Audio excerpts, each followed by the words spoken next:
श्रीरूपं साग्रजातं सहगण रघुनाथान्वितं तं सजीवं साद्वैतं सावधूतं परिजनसहितं कृष्णचैतन्यदेवं श्रीराधा कृष्णपादान् सहगण ललिता श्रीविशाखान्वितांश्च ॐ अज्ञानतिमिरन्धस्य ज्ञानाञ्जनशलाकया चक्षुरनलमितं येन तस्मै श्रीगुरवे नमः। नमो महावदन्याय कृष्ण प्रेम प्रदायते कृष्णाय कृष्ण चैतन्य नामने गोरत्वसे नमः। हे कृष्ण करुणा सिंधु दीनबंधो जगत्पते गोपेश गोपिका कांत राधा कांत नमस्तुते। तप्त कांचन गौरांगी राधे राधे राधे वृंदावनेश्वरी वृषभानुसुते देवी प्रणमामि हरिप्रिया। वाञ्छाकल्पतरुश्च कृपा सिन्धुभ्येव च पतितानां पावनेभ्यो वैष्णवेभ्यो नमो नमः। जयति पराशर सूनो सत्यवती हृदयनन्दनो व्यास यस्यास्य कमल गलितं वाङ्मये मृतिजत पीबति। निगम कल्पतरोर्गलितं फलं सुखमुखादमृतदर्शयुक्तं पीबतं भागवतं रसमालयं मुहुरहो रसिका भुवि भावुका। वहन्ति पुस्तकं बालं वादयन्ति च कच्छपिं दयावती दीनजने तां नमामि चरायुष्मतीम्। कर्दम ऋषि, ब्रह्मा जी की छाया से पैदा हुए कर्दम ऋषि, आदेश मिला आकाशवाणी के द्वारा, हे ऋषिराज, हाँ आज से 3 दिन बाद में मनु महाराज अपनी पुत्री को देवहूति को तुम्हारे पास लेकर के आएंगे, विवाह का प्रस्ताव रखेंगे, मना मत कर देना। क्या किया है?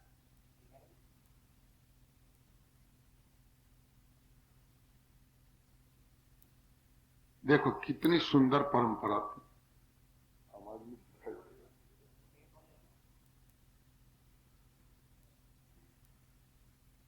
और ये कहें ना माता बहन, और के बाढ़ दियो, कहीं बाढ़ दियो के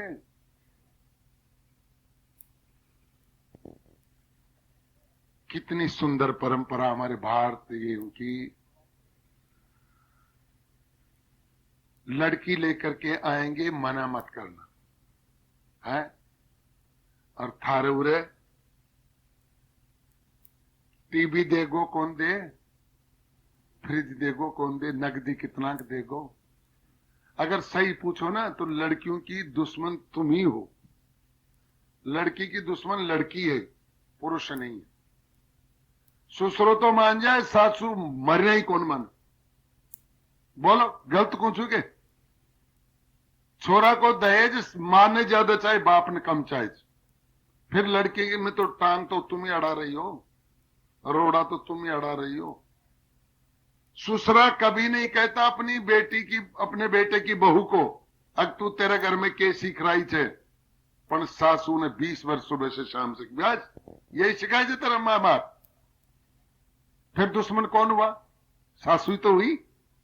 इसलिए लड़की की दुश्मन लड़की है, पुरुष नहीं है। अपने आदतों में सुधार करो, क्यों वो तुम्हारी लड़की नहीं है।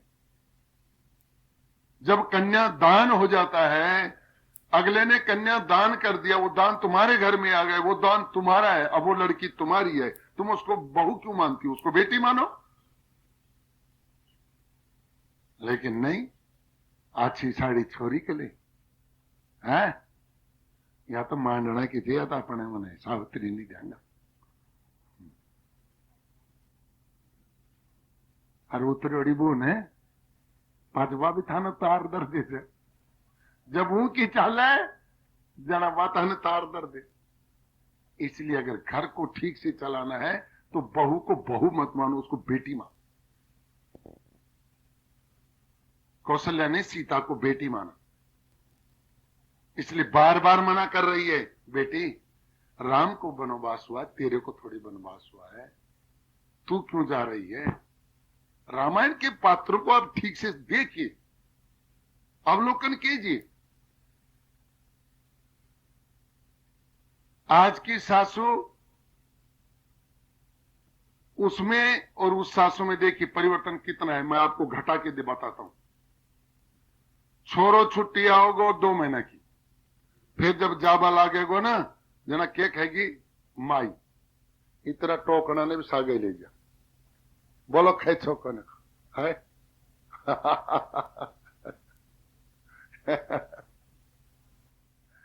और यहां कौशल्या मां क्या कह रही है, अरे राम 14 वर्ष का वनवास तुम्हें हुआ बेटे, ये माता को तो नहीं हुआ, सीता को थोड़ी हुआ, इसको मत ले जाओ। अगर ये रहेगी तो मैं ये मन में कर लूंगी कि मेरा राम का स्वरूप है। क्यों, मेरा राम इसकी अंगुली पकड़ करके लाया है, तो ये राम की जगह है, मेरा आधा दुख कम हो जाएगा बेटे, इसको मत लेकर के जा। तो रामायण तो बहुत सुनती हो, फिर तुम क्यों नहीं कहती कि बेटा इस बहू को यही रहने दे, मेरा इसके साथ मेरा अच्छा समय कट जाएगा। लेकिन खाली सुनती हो, उसका आचरण नहीं कर। साधु को भी देख लो, मैं किसी दूसरे की नहीं कहता, साधु के लिए मैं कहता हूं, इसलिए कई साधु मेरे से नाराज हो जाते हैं, विशेषकर अपने क्षेत्र के साधु तो मेरे से एकदम 36 को आंकड़ो बैठे, जो तो मोको कौन लगा वरना मैंने मारे भाई, पर मैं उनसे भारी पड़ू छू, ये दाव नहीं लगा।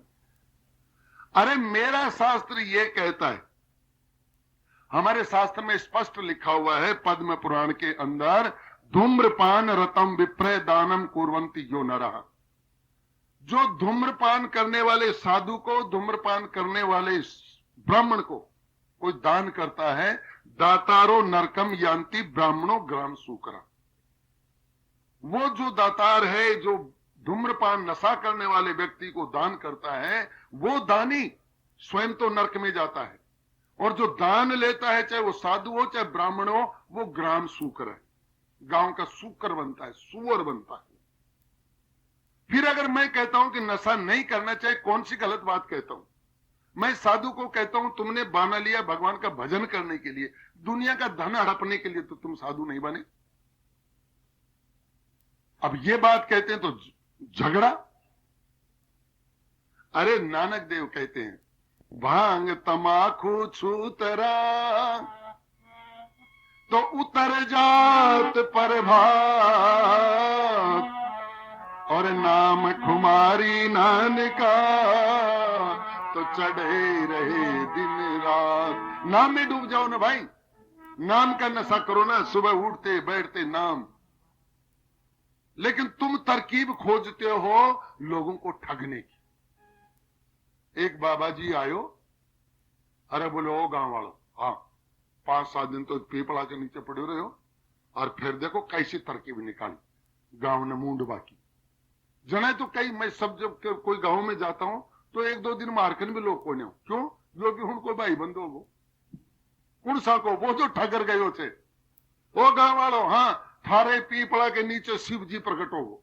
शिव जी, हाँ कहा, यही पीपड़ा के नीचे। ओहो महाराज, ओ पपलना से आ रहा छे, छीलरो से आ रहा छे, बिवाड़ कोड़ा से आ रहा छे, दुनिया की गाड़ी घोड़ा सुने रे। हाँ, और एक बाबा जी शिव जी प्रकट कर कठे चोड़ा दंगाल में पीपड़ा के नीचे के कचे बोले पानी चढ़ाओ तो शिव जी प्रकट हो। और सही में 2-3 पानी चढ़ायो, तीसरे दिन पानी चढ़ायो तो शिव जी की टाइट थी काली काली। और शिव जी प्रकट ले, अब तो कोई 10 कोर, कोई 20 कोर, कोई 100 को, शाम तक रुपया को 1.5 लाख गो। बाबा जी बोरी को मुंडो कर पैक, रात में गायब। और इतनो बड़ो चमत्कार दिखाओ और बाबा जी कड़े भाग गो, क्योंकि अब पोल खुलवा ली थी काई नीचा से वो चना उग गया। बाबा जी के तरकीब लगाई, 5 दड़ी चना ला रे खाडा में गाड़ा, उनके ऊपर एक शिव जी को लिंग धरियो, फिर उन्हें माटी से बराबर कर दियो और एकदम बराबर कर दियो। गांव वाला ने बोले भाई पानी गालो। अब पानी गाले, जू चना फूले जू शिव जी ऊपर ना आवे, जू चना फूले जू शिव जी ऊपर ना गो, चना उग गया। अब चना जब उग गया, अरे जना पतो चले जो तो डाकी यो काम कर गो, बोरो बांधर ले गो। ऐसे साधु, चाहे वो हो उसने बाना पहन रखा है, ऐसे साधुओं के चक्कर में मत आना।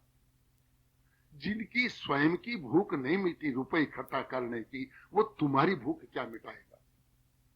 जिसकी स्वयं की तृप्ति नहीं अभी तक, वो आपको क्या तृप्त करेगा? ढोंग है, छलावा है, फरेब है, सावधान। एक बात बताओ, अगर एक साधु अपनी आंख से देखे कि एक जमींदार 100 रुपए कैसे पैदा करता है, माघ का महीना, रात ने 2 बजे बिजली आई तो वो जा रात ने 2 बजे बिजली चला रही। ठंड में जब सर्दी से बाहर नहीं निकला जाता, उस समय 2 बजे अर्धरात्रि में वो पानी पलाता है, उससे गेहूं पैदा करता है।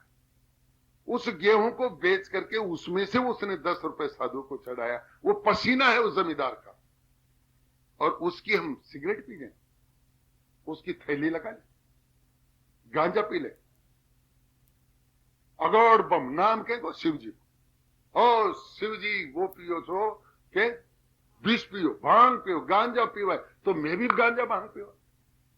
तो शिव जी तो हलाल भी पियो छो, तू भी थोड़ी सी डीडीटी घोड़ पी देखा, देख शाम ने आंख बाहर ना जाए तेरी। नहीं वो तो कौन पियो, गांजो तो पियो ना, भांग तो पियो ना। तेरे अगर कीड़े नहीं पड़ेंगे तो हम बैठे, हम दिखा देंगे तेरे कीड़े पड़ेंगे। इसलिए तूने जमींदार के रात के 2 बजे दिए हुए पानी में से पैदा हुए गेहूं से तूने दारू पी है, तूने भांग पी है, हम बता देंगे जिंदे रहेंगे तो तेरे अंदर कीड़े पड़ेंगे। हो कितना ही साधु हो, कितना ही हो, किसी की मुफ्त की रोटी खाएगा तो तेरे साथ बुरा नहीं होगा तो किसके साथ होगा? तू गांव का कुत्ता नहीं बनेगा, सुअर नहीं बनेगा तो कौन बनेगा? अरे उदाहरण मिलता है हमारे, मैं अपनी तरफ से नहीं कहता, हमारे यहां शास्त्र में लिखा है। क्या लिखा है? एक बार त्रेता युग में एक कुत्ता चौराहे के ऊपर बैठा हुआ था। एक आदमी आया और उसको लात मार दी। लात मार दी, कुत्ते ने कहा रे हम आराम से बैठे हैं, तेरा कुछ लेते नहीं देते नहीं, चौराहे पर आराम से ठंडी छाया में, तूने हमें लात क्यों मार दी भाई? चलो राम जी के पास चलते हैं, फैसला करवाएंगे। पकड़ करके राम जी के पास लाए। महाराज हाँ मैं ये चौराहे के ऊपर बैठा हुआ था, इसने जबरदस्ती मेरी लात मार दी। पूछा तुमने लात मारी? बोले हाँ महाराज मेरे से गलती होगी, लात मारी। नहीं भाई दंड भोगना पड़ेगा। क्या दंड दे? तो महाराज ने कहा कुत्ते को तू ही बता दे इसको क्या दंड दे। बोलो महाराज एक काम करो, क्या? इसको बड़े से मंदिर का एक पुजारी बना दो। भगवान ने कहा अरे तू दंड दे रहा है या इसको मौज दे रहा है? पुजारी तो आनंद से ठंडी छाया में रहेगा, वहां आराम से पूजा की तो की, नहीं नहीं की तो नहीं की, कौन देखना है? बोलो इसीलिए तो कह रहा हूं महाराज इसको पुजारी बना दो। क्यों? बोलो मैं भी तो पिछले जन्म में पुजारी था इसलिए कुत्ता बना हूं। क्यों? बोलो मैंने कभी पूजा की, कभी नहीं पूजा की, कभी भोग लगाया, कभी नहीं भोग लगाया। लोगों ने पैसा चढ़ाया ठाकुर जी के लिए, उसकी मैं दारू पी गया, उसका मैं गांजा पी गया, इसलिए कुत्ता बनाओ, इसको बना दो पुजारी। यो भी फिर अगला जन्म में क्वाई क्वाई कर तो डोले वो। इसलिए अगर तुम ठाकुर के भोग को किसी के दिए हुए दान से अगर तुम दारू पीते हो, भांग पीते हो, नशा करते हो, तुम्हारे कुत्ते से बुरी होनी होगी। क्यों? कुत्ता तो समझदार नहीं, तुम तो समझदार हो। जो समझ करके गलती करता है वो तो और भी अधम नरक में जाता है। तो महाराज कर्दम ऋषि को आदेश हुआ कि मनु महाराज अपने पुत्र देवहूति को लेकर के आएंगे कल परसों, आप उनसे विवाह कर लेना, कोई दहेज मत मांगना। और ठीक तीसरे दिन देवहूति को लेकर कर्दम ऋषि आए, पाणी ग्रहण संस्कार हुआ। जाने के समय देखिए कितने ज्ञानी है मनु महाराज, कितने ऊंची पहुंच पर हैं, लेकिन बेटी को जब विदा किया तो देवहूति को विदा करने के समय कर्दम ऋषि के सामने मनु महाराज रोए। कितना ही पत्थर हृदय बाप हो, कितना ही पत्थर हृदय मां हो, जब बेटी की डोली घर से निकलती है तो रोना पड़ता है। अरे और तो और संत लोग कहते हैं हिमालय हिमालय। जब सती को विदा कर रहा था तो हिमालय भी पसीज गया, रोने लग गया। जनक महाराज कितने ज्ञानी, कितने विद्वान, जिन्होंने सुखदेव जी को पाठ पढ़ा श्रीमद् भागवत का, वो जनक महाराज जब सीता को विदा कर रहे थे तो रोने लग गए। मंत्री ने आकर के कहा, महाराज आप रो रहे हो? बोले हाँ मंत्री। क्यों? बोले सीता जा रही है ना, मेरे घर का एक कोना खाली हो गया, ये कोना भर नहीं सकता। बेटी का ममता हम जानते हैं, जिनकी बेटी होती है वो जानते हैं। अरे पुत्र कुपुत्र हो सकता है, लेकिन बेटी ससुराल में भी रहकर के मां का चिंतन करती, ये है बेटी की ममता। और लोग फिर उसी बेटी से नफरत करते। मुझे तो ताज्जुब आता है, बहुत दुख होता है जब ये कहते हैं महाराज हाँ एक 4 मांडा आगा। उसकी ताई कह रही है, उसकी दादी कह रही है महाराज हाँ के 4 मांडा आगा, तो तू भी तो खेको मांडो छी, तू भी तो औरत जात थी, तू भी तो किसी का मांडा थी, तेरे लिए भी किसी ने ऐसे कहा था क्या? इसको सबल बनाओ, इसको पढ़ाओ, इसको लिखाओ, ये बेटे से भी अच्छा सेवा करेगी तुम्हारी। लेकिन ना ओढ़ मुंह दे वो जान, बस ओढ़ मुंह दे दो, अपनी गैल छुट्टी स्वीकार कर लिया। और देखिए क्या हुआ, जैसे ही अपने आश्रम पर पहुंचे कर्दम ऋषि, शाम को संध्या वंदन करने के लिए बैठे, समाधि लग गई। कितने दिन की? 12 साल। ये नई लड़की आई है, जानती नहीं कहां रहना है, कौन सी हमारी कुटिया है, कौन सी नहीं है, कहां तक हमारा सीमाना है, कुछ नहीं जानती, और पति समाधि में बैठ गए। आजकल की छोरी होती तो रेल को बाड़ो लगा लूग और घर पहुंच जाती वापस। पूछ 5 फिर बोले देख लियो तेरा जवाई में, लेकिन नहीं, ये देवहूति है। मेरे पति सेवा में कहीं त्रुटि नहीं महसूस करने, ऐसी सेवा करो। 12 साल तक ये लड़की पति की समाधि अवस्था में सेवा करती रही, और आश्रम पर आने जाने वालों का सबकी देख रेख, वंदना, प्रदक्षिणा सब कुछ करती रही। इसलिए आज हमें उनका गान करना पड़ता है। 12 साल तक। 12 साल के बाद में जब पति की समाधि टूटी तो पहचान नहीं पाया। क्यों? राजकुमारी थी, सुंदर सुघड़ शरीर था, और अब सूख करके कांटा हो गई, हड्डियां निकल गई, आंखें धस गई, चलती है तो सहारा लेके चलती। 12 साल में हालत खराब। तो कर्दम ऋषि ने कहा तू देवहूति है? बोले हाँ महाराज, दासी को देवहूति कहते। तेरी ये हालत? बोलो महाराज, जिसका पति समाधि में बैठा हो, जो यहाँ के रहन सहन का ढंग नहीं जानती, अब उसकी तो हालत यही होगी महाराज। तो तेरे साथ तो मैंने बड़ा अन्याय किया, मुझे दोष है। देखिए पति है वो तो ऐसा जो महसूस करे कि मैंने सत्य में अन्याय किया। किसी की लड़की को मैं विवाह करके लाया हूं, उसके साथ मेरा क्या दायित्व है, इस दायित्व को अगर नहीं निभा पाता है तो कम से कम क्षमा तो मांगे। और नहीं, ना कट जाए, गराड़े नीनू कह दे भाई मेरी गलती हो, मर जाओ। अरे हो गई तो हो गई, मान ले, नहीं माने, अरे मान जा। अरे मैं 12 गांव का पटेल और तेरे सामने कहती मेरी गलती हो गई। अरे तो पटेलाई मेरे पीछे, तो तेरे पीछे क्या चलती है? मेरी बुद्धि से चलती है, मेरे विवेक से चलती है, मैं फैसले करता हूं अच्छे अच्छे। पटेल ने देखा यार तो पटेल की ज्यादा ही मूछंग मरोड़ दे रही। अरे मांझा, इसमें आधा मेरा हिस्सा है। कैसे? तेरे घर में रिश्तेदार आते उनको खाना मैं नहीं खिलाती? हाँ खिलाती है। उनको बिस्तर, ये आप घर में होते हो तो भी ठीक है, नहीं होते हो तो भी ठीक है। मैं करती हूं कि नहीं करती हूं? करती हो तो फिर मेरा काम कुछ भी नहीं। अरे तेरा काम क्या है? तू तो घर वाली है, तेरे को तो करना ही पड़ेगा ये। मेरे को देख, 20 गांव के लोग कितना बड़ा मानते। पटेल जिद पर आ गया और माना नहीं। और पटेल ने कहा, पटेल ने सोचा कि आज इसको थोड़ी अक्ल दे ही दे। और वो दिन वही गांव में एक मीटिंग, बड़ो फैसलो। 25 गांव का पटेल वही गांव में इकट्ठा हुआ। उनमें यो भी साहब साफो बांदर बीच में बैठे और गराड़े से लड़ाई कर रहे। गराड़ी देखे देखा आज ही के छोत तैयारी जा। छोरा ने बुलायो, बडड़ा छोरा ने, ओ देख पूरा सुन। वो मीटिंग में जाकर के जोर से परे खड़े हो और यहाँ बोलिए, के बोला गो? कुसर पुसर कुसर पुसर कुसर पुसर। कान में बात समझा दी।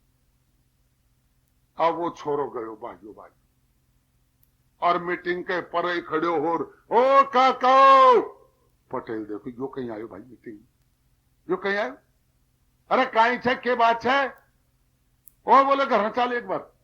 बोलो क्यों? बोलो तू ताड़ो जुड़ रहा गो, मारे राबड़ी कौन खा, कहीं ऐसी खावा भूखा मरता डोना। चल वो राबड़ी बांट दे मारे, मैं भी राबड़ी खा जा। पटेल बोले तेरा घर में राबड़ी भी बांट खाई थी? अरे मार तो कढ़ावनी में कोई गाले खा ले, आयोड़ो गायोड़ो सब खा ले, तू राबड़ी बांटे थे। वो देखो भाई कि माँ बेकार भेजा छे। और बारे ना की काट दियो।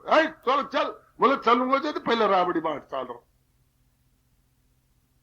भागर आयो आर गराड़ी का पग पकड़ लिया। दनियानी यो की करियो? बोले तू तो खचो न, बोल मारी की माँ थी कोई है, तू तो खूब बुद्धिमान से फैसला करे छे, तू तो खचो घर में मारो कोई हिस्सो ही को। तेरो सारो हिस्सो थे पण अभी बिगड़ोड़ी बात ने कह सुधरेगी। अब मैं पंचायत में कहीं से जार बैठूंगा, तू राबड़ी को क्या चर्चा कर दी। बोलो नाक से लकीर खींच, अका आदो तेरो रादो मारो छह को नहीं। तेरी इज्जत में मेरा सहयोग है कि नहीं? बोलो छह छह छह। आगे से तो ज्यादा मूछा नहीं अकड़ेगो। बोलो नहीं, पण अब यह बात क्या बिगड़े बने? बोलो मैं बनाऊंगी, जो बिगाड़ सके तो वह बढ़ा भी सके। जा पंचायत में बैठ जा और एक बार उन पटेला ने हकीकत जरूर ले। एक बार अपनी बैठक में बैठा दे, बस पाँच मैं सब काम कर। आज मीटिंग में जा रहे बैठे हो एकदम बीगी मूशी की तरह बोले ही कोई देखे तो नीचा नेट कर ले। जाता है बोले राबड़ी बाटे आए के नीचा नीचा। मीटिंग का फैसला होगा, सारी बात होगी। उनके बाद में जब जावा लगा जना हाथ जोड़ खड़े हो भाई, देखो भाई अब की मैं विशो हुई, एक बार मेरे घर चालो भाई। अरे बोले रहवा दे भाई, थारे राबड़ी जब बटर खाए जब मैं के सिर खाऊंगा उठी जा रहा क्या ले जाए। बोले ना भाई एक बार तो मारे घर चालो ही भाई। अरे तू खुश हो। एक बूढ़ो पटेल मुकदम बोले रे भाई देखो इतना दिन अपने साथ फैसला कर दियो, चलो आज पाँच ने छोड़ देंगे आप, मीटिंग में कौन बैठा होगा, पर एक दिन तो भाई के साथ चालो, कोई गड़बड़ होगी दी है। उनका कह बात से वो गांव 25 गांव का पटेल 25 आदमी यार बैठक में गद्दा बिछा रखा, चद्दर बिछा रखी, छिड़काव कर रखा, पंखा चाल रहा। यार काम तो मेरा भाई तगड़ो। और दनिया ने क्या कर रखो, 3 भैंसों का दूध ने रोड़ियो, फर्स्ट क्लास रबड़ी बनाई, किशमिश काजू पिस्ता बादाम, और प्लेटा में जचा करके ऊपर चांदी का वर्क लगा, चम्मच लगा और एक एक प्लेट भेजवा लगी। पटेला का हाथ में गई, हाथ जोड़ बोलो खाओ साहब। और सो अरे वो छोरा की जबान फिसल गई यार, राबड़ी को नहीं तो रबड़ी थे रे, रबड़ी रबड़ी। और भाई या तो बांटरी खावा लायक थे भाई, या तो वाकई में सही चीज है। अरे वो छोरा ने बोलने ही कौन आयो, ये है गृहिणी। जो बिगड़ी को बना ले उसी को कहते हैं गृहिणी। लेकिन थे बनाओ को ना, थे चाल कन छात पे टांग दो जो। ए सुन ले बोले मेरा बाप की कौन सुने, अब तेरी कहीं सुन। ये जिद अच्छी नहीं है। जिसने मौन व्रत साधना सीख ली उसने जीवन को जीने की कला सीख ली। जो चुप रहना सीख गया वो गोविंद के निकट पहुंचना सीख गया। जाने सो बोले नहीं, बोले सो अनजान। जो जान गया वो बोलता नहीं, इसलिए कम से कम बोलो, और जो बोलो वो मीठा बोलो। कथा तो यही कही। देखो 12 साल में सूख करके भी कांटा हो गई, और जब कर्दम ऋषि ने कहा कि मैंने तेरे ऊपर अत्याचार किया है और तू सूख गई, कांटा हो गई, अब मैं तेरे को क्या दूं, तेरे माँ बाप मुझे लांछन। नहीं, सेवा से तो, तपस्या से तो साधना बनती है, और मैंने मेरे पति की सेवा की है, मेरे लिए इससे बड़ा धर्म और क्या होगा। तो जब गोविंद प्रकट हुए थे कर्दम ऋषि के सामने, तो इनके अश्रु बिंदु से एक बिंदु सरोवर बना था, एक सरोवर भर गया था आंसुओं से। कर्दम ऋषि ने कहा अपनी पत्नी देवहूति को, जाओ इस सरोवर में एक बार स्नान करके आओ। देवहूति गई, स्नान किया, अपने पति का नाम लिया, एकदम अप्सरा जैसा शरीर मिला। फिर कर्दम ऋषि ने अपने मंत्र बल से एक यान बनाया, उस यान में बैठा करके 100 वर्ष तक घुमाते रहे देवहूति को। 100 वर्ष में इनको 9 कन्याएं हुई। 9 कन्या होने के बाद कर्दम ऋषि ने एक दिन कहा कि अब मेरा भजन करने की इच्छा है, मैं जंगल में जाऊं और भजन करूं। देवहूति ने रोक लिया, महाराज हाँ ये तो 9 कन्याएं हैं, को एक ग्वाल भी तो चाहिए, ग्वाल। ये 9 कन्याओं का एक ग्वाल, एक लड़का तो चाहिए। हाँ तब याद आया कर्दम ऋषि को, मैंने भगवान को कहा था कि मैं मानव सृष्टि के विस्तार में सहयोग तो करूं, लेकिन आप जैसा एक पुत्र चाहिए। तो गोविंद को मैं यह बात याद दिलाऊं, प्रार्थना की, बात याद दिलाई। महाराज हाँ आपको हमने कहा था कि अगर हम संसार बसाएं तो आप जैसा एक पुत्र चाहिए, आपने कहा था मेरा जैसा तो मैं ही हूं, तो अब आप देने में देरी क्यों कर रहे हैं। बस महाराज उसी समय देवहूति के गर्भ से 9 महीने के बाद ये दूसरे अवतार का जन्म हुआ। बोले कपिल भगवान की जय हो। आधा काम काट लीजिए, आधा तो खेली बा अगला सुट लेगा। जय बोल मां में भी हड़कस, देखो ये दुनियादारी आ गई भाई। हरे कृष्णा हरे कृष्णा। इस मामले में हमारे ढोलक मास्टर हैं गोविंद राम, ये एक बहुत अच्छी बात कहते हैं कि महाराज हाँ एक आदमी एक साधु या बात कह रहे हो तो थे भी या बात कहा करो। मैं बोले बोल भाई के बोला आप जय बुलाओ सा बोले वृंदावन बिहारी लाल की जय। तो उसमें जो जय नहीं बोलता है वो अगला जन्म में ऊंट बने।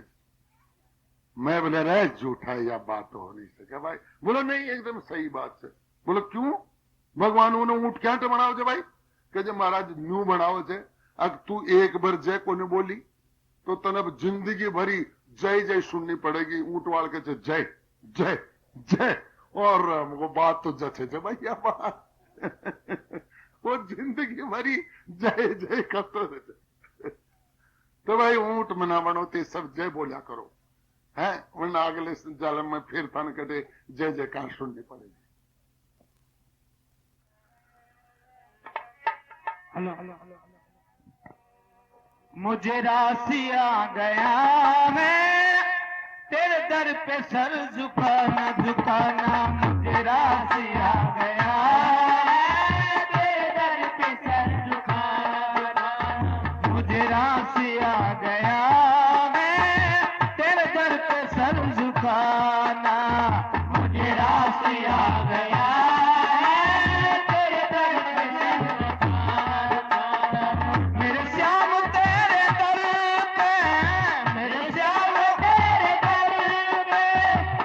मिल गया ठिकाना।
कपिल महाराज का जन्म होते ही कर्दम ऋषि संन्यास लेकर के वनवास चले गए।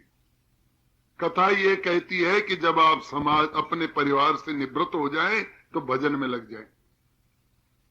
आपके दो ही कर्म हैं, आपके पास पैसा है तो दान कीजिए, शरीर है तो उससे किसी का परोपकार कीजिए, और अगर बुद्धि है तो भगवान का भजन कीजिए। बस इससे अलावा प्रपंच को छोड़ दीजिए।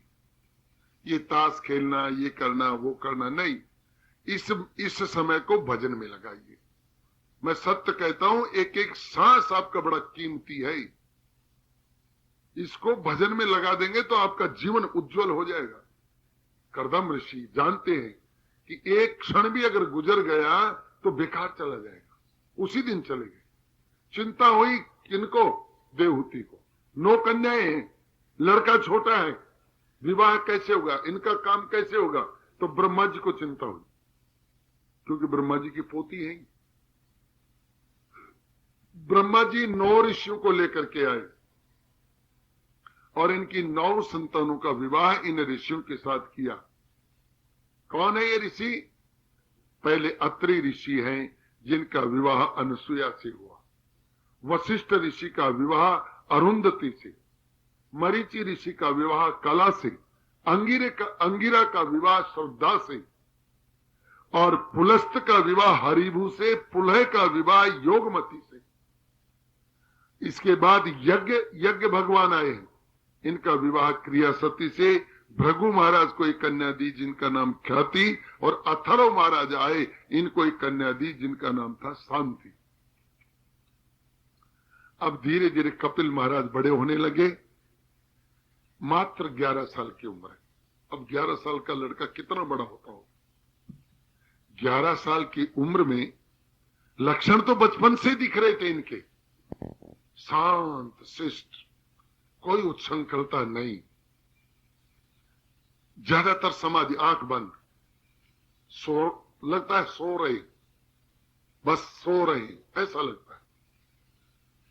एक दिन एक चट्टान के ऊपर बैठे, बट वृक्ष की छाया में समाधि सी लगी बैठी है। दूर से इसकी माता ने देखा कि मेरा बेटा तो नहीं है। क्यों? इसके चेहरे से कितना तेज टपक रहा है। ये जब बोलता है तो ऐसा लगता है मानो समुद्र गर्जना कर रहा हूं। तो देवहूति को एकदम आज प्रत्यक्ष लगा कि ये कोई देव पुरुष है।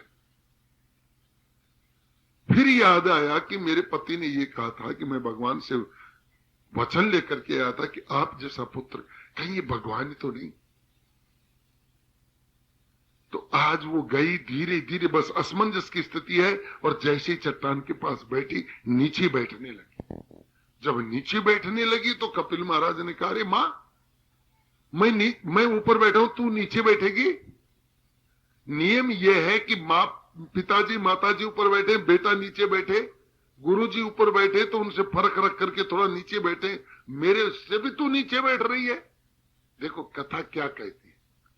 इनको कहानियां मत समझो, इनको जीवन में उतारना। चाहे एक ही कथा सुनना, लेकिन उसको भी जीवन में उतारना। कथा ये कहती है कि कभी भी अपने माँ बाप को अपने नीचे से मत बैठाओ। तुम कुर्सी पर बैठे हो, तुम्हारे माँ बाप नीचे बैठे हैं, दोस्त लगता है। तुम्हारी सास ऊपर बैठी, तुम नीचे बैठो, तब मानवता है। इसलिए तो कथा ही है। मुझे क्या आने की आवश्यकता थी? मां, मैं ऊपर बैठूं, तू नीचे बैठे, नहीं, अच्छा नहीं लगता। तू ऊपर आ, मैं नीचे बैठूं। बोलो नहीं बेटे, आज से मैं तेरे को बेटा भी नहीं मानू। तो तू कोई देव पुरुष है, मुझे ऐसा लगता तू अंश अवतार है। तू मुझे कुछ सिखाने के लिए आया है, और मुझे नहीं, पूरे संसार को सिखाने के लिए आया है, ऐसा मुझे लगता है, आभास होता है। इसलिए मैं क्षमा चाहती हूं। मैं अपने मां का पद त्याग करती हूं और तुझे मैं गुरु के स्थान पर बैठाती। यह है भारतीय परंपरा। जिससे तुम कुछ सीखते हो उसको गुरु के पद पर बैठाओ, चाहे वो तुम्हारे गांव का है, चाहे तुमसे छोटा है, कोई बात नहीं, लेकिन भगवान ने उसको उस पद लायक बनाया है, इसलिए उसको गुरु तुल्य मानो। ये ना अरे तुम्हारो छोरो तो फलाट, भगवान ने उसको इस समकक्ष बैठाया है, इतनी उसको बुद्धि दी, उतना ज्ञान दिया है, उसमें भक्ति दी, भाव दिया है, उसका तुम आदर करो। बेटे मैं समझ गई कि तू साधारण आदमी नहीं, तेरे को गुरु से कुछ मिला है, भगवान से कुछ मिला है। तू तो एक काम कर, क्या? तुम गता हम शरणम शरण्यम, मैं तेरी शरण जाती। देखो मां कह रही है बेटी को, बेटे अब मैं बेटा नहीं कहूंगी, अब तू मेरा प्रभु है, मैं तेरी शरण जाती हूं। स्वभृतम संसार तुरो कठारम, ये जो संसार है ये मुझे काट खाने के लिए दौड़ता है, ये संसार का छेदन कैसे हो जाए, इसका मुझे कोई उपाय बता। अब तू मुझे मां कह करके बरगला मत, अंधकार में मत रख, तू तो मुझे ये बता कि ये प्रकृति क्या है, पुरुष क्या है, ये जीव कहां से आता है, कहां जाता है, ये सब मुझे बता। और दूसरी, क्या काम करने से भगवत प्रेम प्राप्त होता है, मुझे ये बात बता। तू अब मुझे अंधेरे में मत रख, मुझे क्या करना चाहिए। तो कपिल भगवान समझ गए कि मां को पता चल गया कि मैं कौन हूं, ये बात मां जान गई, अपने कल्याण का मार्ग पूछ रही है, इससे बढ़िया क्या बात है। तो कथा ये कहती है कि तुम भी कभी किसी साधु के पास जाओ तो अपने कल्याण का मार्ग पूछना। पर थे अगर बाबा जी कन जाओ छो तो बस के बात करोगी, महाराज हाँ मारा भैंस भी आओगी, पाडी ले आओगी, पाडो। और अब यह भी बाबा जी ने पूछवा की बात होगी, मेरा छोरा को ब्याह कर दोगो ले, मैं कोई डाकोत छू भाई, ये तो सब डाकोत करे जी काम, तो शुद्ध संत ये काम करता है। मेरे गुरुजी कहते हैं, जो साधु डोरा डंडा करता है, जो साधु झाड़ा फूकी करता है, जो साधु दुनिया को ये इधर उधर के देता है तंत्र मंत्र, वो साधु नहीं, तो वो दुकानदार है, वो दुकानदार, साधु नहीं। साधु कौन हुआ? मीरा। किया उसने कभी ढोंग? किसी को उसने डोरे डंडे दिए? किसी को झाड़ा फूकी की? नहीं।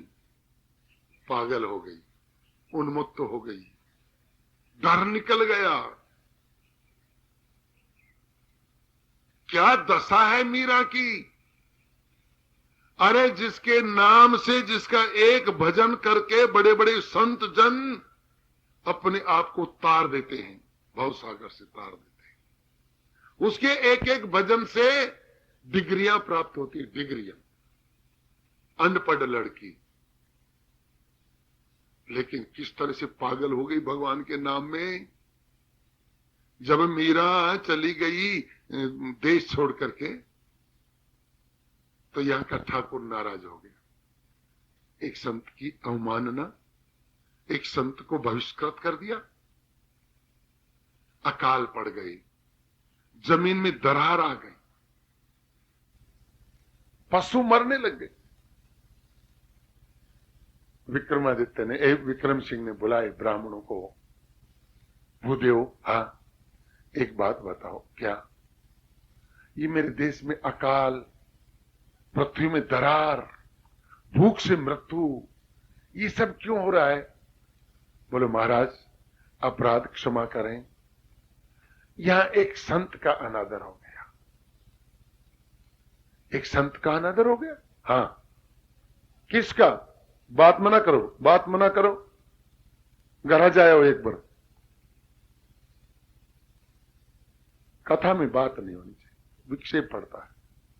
थारे गाटो रेगो, मारे गाटो कौन रहे। एक भजन और गाओ।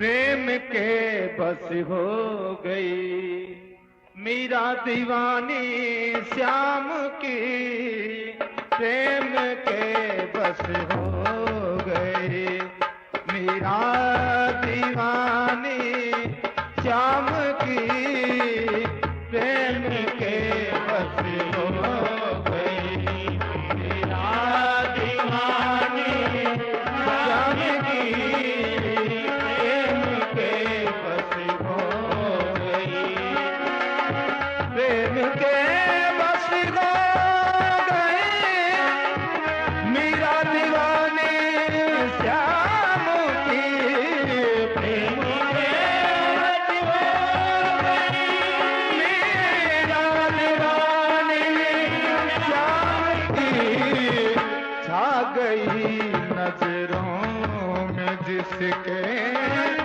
छा गई नजरों में जिसके, सूरत लुभाने श्याम की, प्रेम के बस हो गई मीरा दीवानी श्याम की, बस हो गई मीरा दीवानी श्याम की,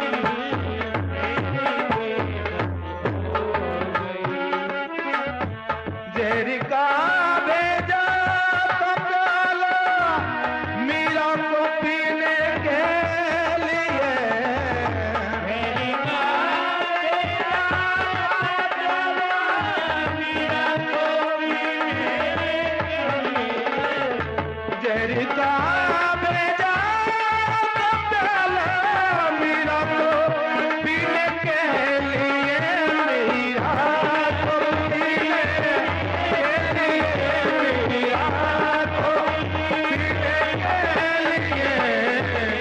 प्रेम बसी वो पी गई, प्रेम बसी वो पी गई, प्रेम बसी वो पी गई, वो देख सूरत श्याम की, प्रेम के बस हो गई मीरा दीवानी श्याम की,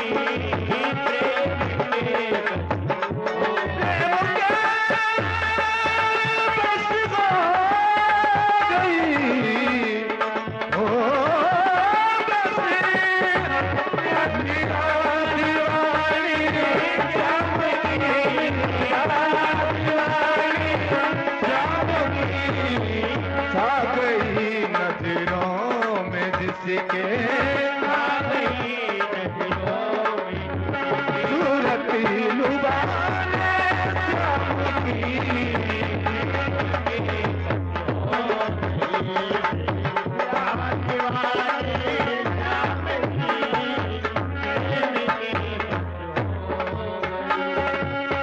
सर्प का भेजा पितारा मीरा को डसने के लिए, सर्प का भेजा पितारा मीरा को डसने के लिए, मीरा को डसने के लिए, मीरा को डसने के लिए, हर पुष्पों का बना,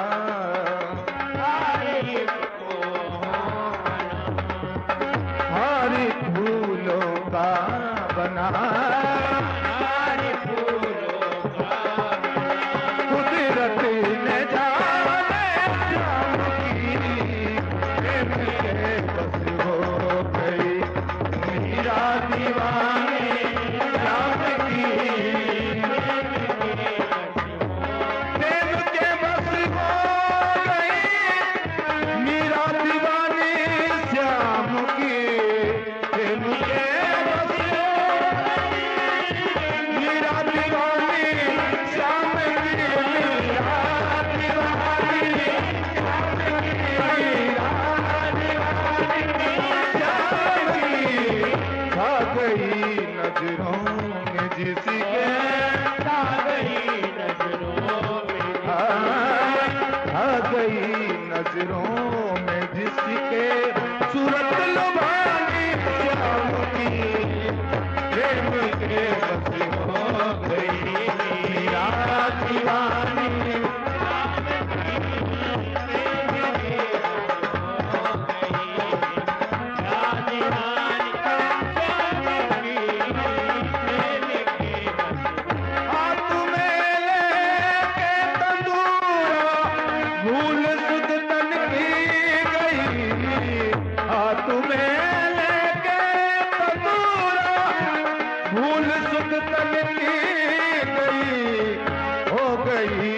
खुद भी अमर, हो गई खुद भी अमर, हो गई खुद भी अमर, गाकर कहानी श्याम की प्रेम के पति हो गई मीरा दीवानी श्याम की।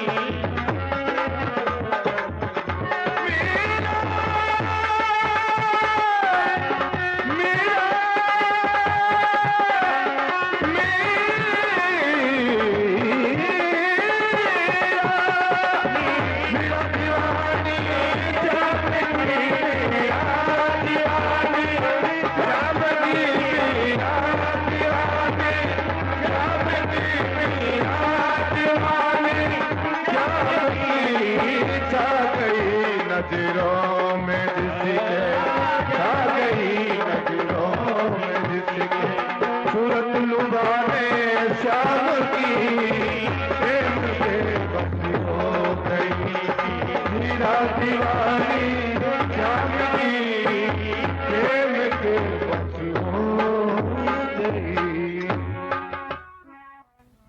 एक चाबी किसी की गिर गई है, जिस सज्जन की हो वो हमारे पंडित जी से ले ले।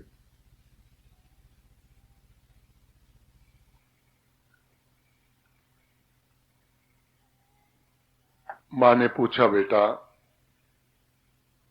मेरा उद्धार कैसे हो, ऐसा रास्ता बताओ।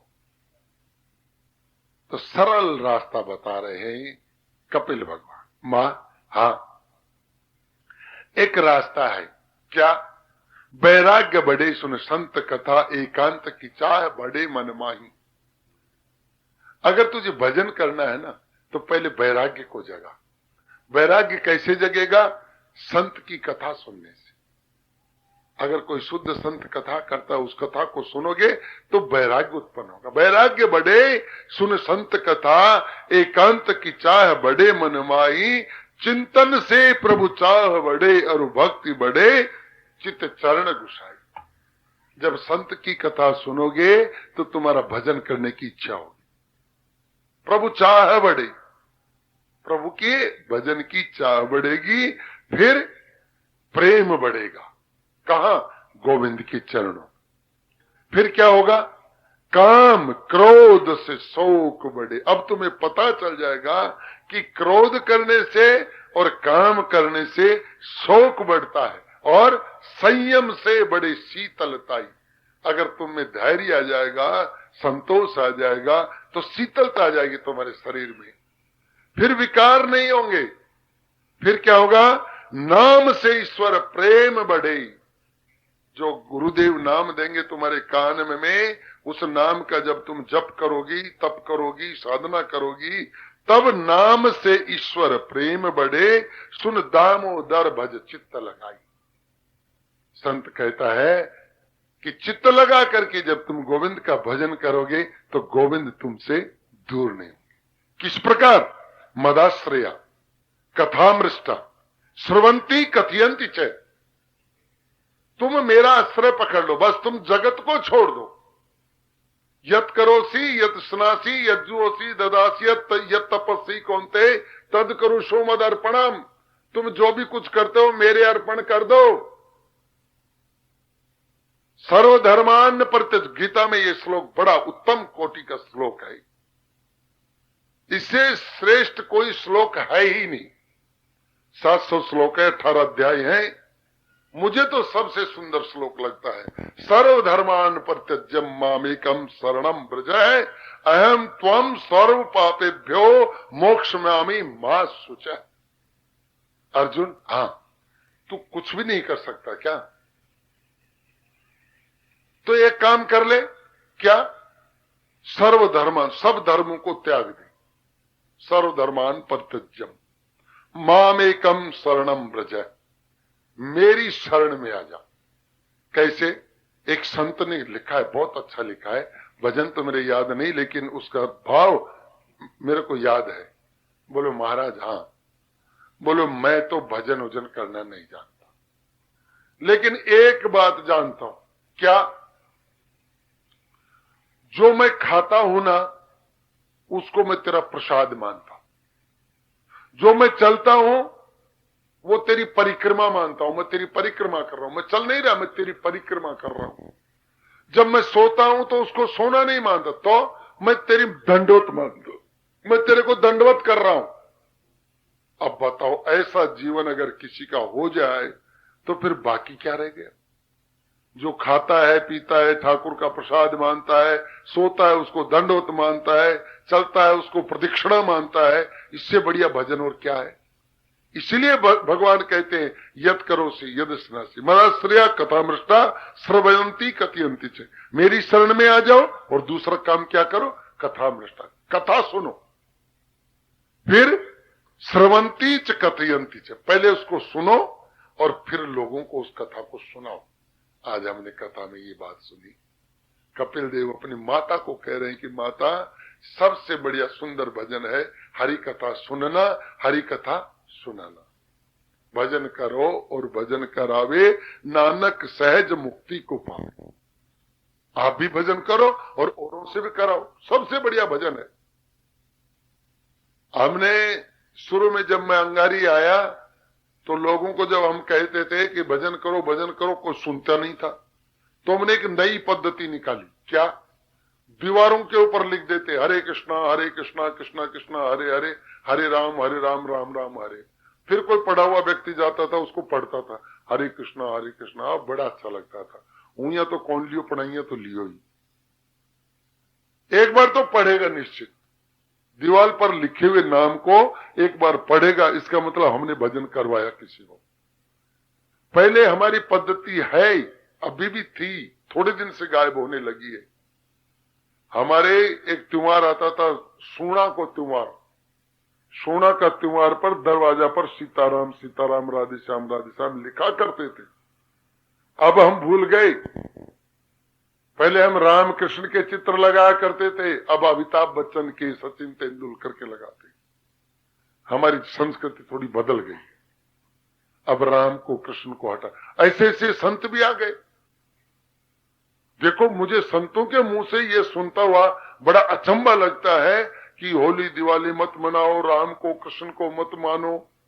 अरे तो फिर यो कड़ा से बाजीगर आगो भाई।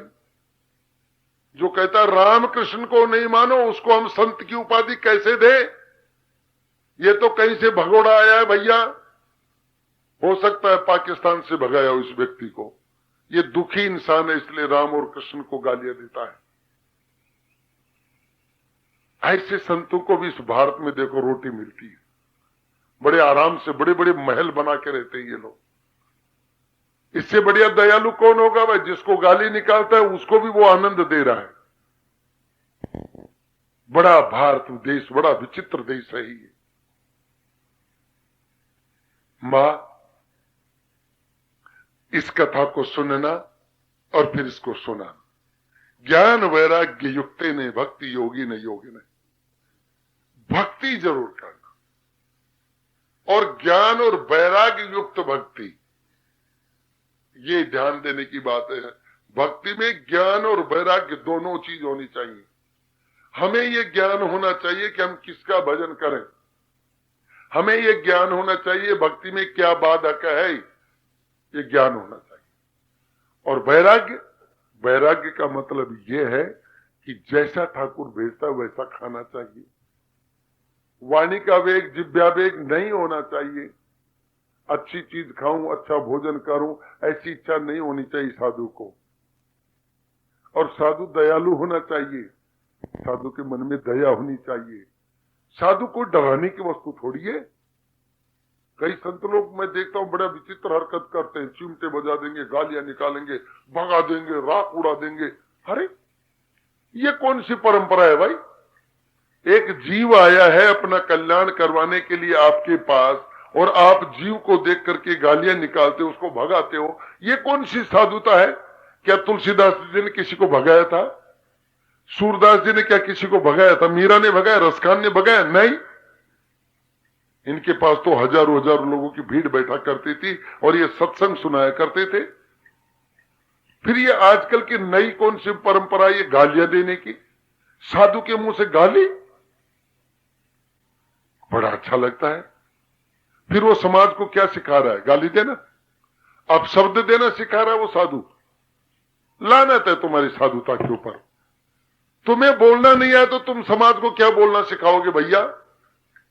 अगर तुम विदेश में चले गए तो वहां विदेशी लोग तो हमारी तरफ हंसी उड़ा देंगे कि भारतवर्ष में ऐसे ऐसे साधु हैं जिनको बोलना नहीं आता, जो बात बात में गालियां देते हैं। हमारी परंपरा को तुम एकदम लांछित कर दोगे। ये जो बात बात में कहते हैं ना, हम श्राप दे देंगे, इन साधुओं का मुंह काला कर देना। मैं कहता हूं दिक्कत आए तो मुझे बुलाना। श्राप कोई हाथ में रखा हुआ होता है क्या जो दे देंगे? श्राप, श्राप देने की शक्ति अर्जित करने के लिए कम से कम 60 वर्ष तक अनवर्त भजन करेगा, तब उसको श्राप देने की शक्ति आएगी। वो भजन तो सारा दिन करेगा, सारा दिन तो गांजा पाड़ा छे। सुबह 8 बजे सोर उठेगा वो, क्योंकि 11 बजे तक गांजा पिया छे। इसलिए समाज के अग्रगण्य व्यक्तियों को चाहिए, समाज को दिशा देने वाला साधु चाहिए, समाज को दिशा देने वाला शुद्ध पुरुष चाहिए। ये ऐसे कपड़े तो ये जो सांप के खेल दिखाते हैं ये भी पहन के आते हैं, उसको भी तुम साधु मान लोगे? जिसने भी बुरे कर्म किए हैं इन कपड़ों में किए हैं। सीता को हरण करने के लिए रावण आया तो साधु बन करके आया। इंद्र जब यज्ञ का घोड़ा चोरी करने के लिए आया तो साधु बन करके आया। सुभद्रा का हरण करने के लिए अर्जुन जब गया तो साधु बन करके गया। इसलिए कोई जरूरी नहीं इस वस्त्रों में सभी साधु हों। पहले उसकी छांट करो, उसकी जांच करो, उसको परखो, उसके बाद में अपने आप को समर्पित कर दो। अगर तुम्हारी समझ में आ जाए, जच जाए बात, तब समर्पित करो। दादू जैसा संत चाहिए, ये सुंदरदास जी जैसा संत चाहिए। इनकी देखो आप साधना, एक सेना नायक, बादशाह का सेना नायक, एक दिन चोट पड़ी। एक वृद्ध बाबा ने कहा, तू सेना नायक के पद पर कितने दिन रहेगा? 10 वर्ष, 20 वर्ष? जब बुढ़ा हो जाएगा तब तेरी सेना नायकी कहां जाएगी? गुरु मंत्र लिया है तूने आज तक? नहीं लिया। भजन करता है? नहीं करता। तो तेरा जीवन तो नरक जैसे बीतेगा। आज भी समय मैं तुझे कह रहा हूं, किसी शुद्ध संत की शरण में चला जा। मिलेगा कहां? इस पहाड़ी की तलहटी में दादू नाम का संत रहता है, जा चला जा। सेना नायक उसी समय घोड़े पर सवार हुआ, घोड़े को खींचा, दिशा दी। कहां? दादू दयाल के आश्रम की तरफ। आश्रमों पर सेवा में लोग लगे हुए हैं। कोई पानी भर रहा है, कोई झाड़ू निकाल रहा है, कोई रंग रोगन कर रहा है, कोई पत्थर जचा रहा है। एक बुढ़ा आदमी आगे रोड के ऊपर वहां झाड़ू निकाल रहा। उधर से सेना नायक का घोड़ा आया और बुढ़ा सीधा भी नहीं हो पाया रोड छोड़ने के लिए, तब तक घोड़ा उसके नजदीक आ गया। सेना नायक को गुस्सा आ गया, मूर्ख, मेरा घोड़ा इतने नजदीक आ गया, तूने इसको साइड नहीं दी। एक चाबुक मार बुढ़े आदमी, और घोड़े को बगल से निकाल करके आश्रम में गए। आश्रम में जाकर घोड़े से उतरा और जाकर के पूछा, मैं गुरु धारण करने के लिए आया हूं, यहाँ के संत दादू दयाल जी कहाँ रहते हैं? ये सारे लोग तो पहले एकदम सुन्ने होके खड़े हैं, सुन्न हो गए हैं। दादू को पूछ रहा है, मूर्ख, तू कौन है? मैं सेना नायक हूं। तेरा जैसा मूर्ख दुनिया में कोई नहीं। कैसा सेना नायक है तू? जिस दादू दयाल को तू ढूंढने के लिए ऊपर आया है, वो तो दादू दयाल और कोई नहीं, जिसको तू अभी भी चाबुक मार के आया, वो है दादू बाबू। सेना नायक एकदम सफेद हो गया। वो है दादू?